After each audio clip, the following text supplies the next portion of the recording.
Morning, everybody. Anyway, Cooney here. I just want to talk to you about anchoring traps. Everybody's got their preferred method, and guys getting into it, well, women too, people getting into it, I should say. There's a lot of questions about it. Me, personally, if I'm running a drag, I like to run a heavy drag. Here, let me turn the camera around so I can show you. I run a heavy drag right here. The main shaft of this is 1-inch rebar. Basically modeled after the old Sabertooth drags. I run 10 foot of chain, and there's probably at least 4 to 5 swivels inside this length of chain. Now this one right here, you can see the pogo anchor still attached to it. And what it was, I had pulled this trap off of a previous property. It wasn't producing, but I needed to attach a drag to it. I didn't have any traps rigged up with drags, so I just used the quick link and attached it to the chain. It's a quick, simple field fix. My other anchoring system is I run pogo anchors right here. Mainly because they're cheap and they're easy to make. I can make them here.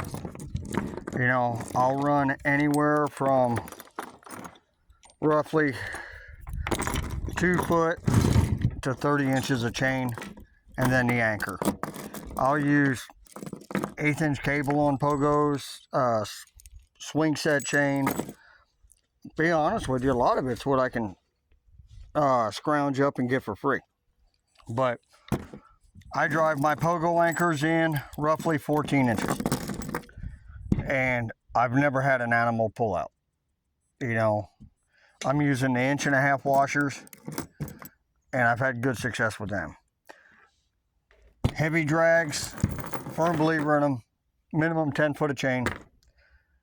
Minimum 4 swivels. Simply because that heavy drag with that length of chain, it ain't going to bounce when that coyote runs, if he takes off. Barrier drag, hide it. A lot of times, especially when I'm trapping cats on drags, let me turn the camera around real quick. Anyway, back to what I was saying. If I'm trapping cats on drags, I will rig it up to where that drag is already hooked up around a tree. I'll tie wire it to a log, wedge it between boulders to keep that cat there. And sometimes I'll do it with coyotes too.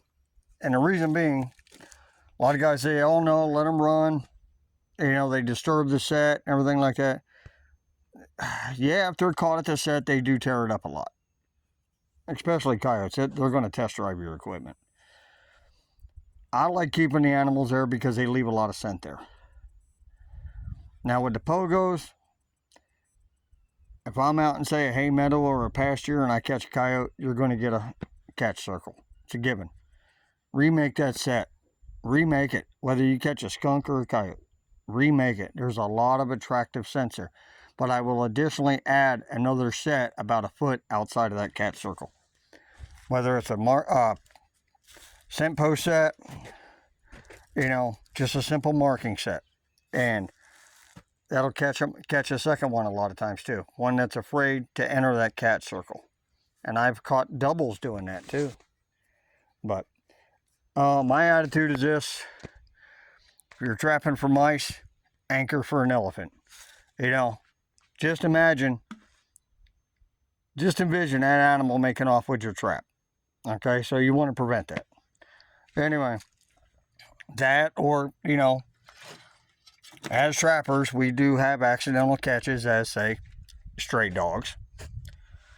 And personally, I want to keep that stray dog there.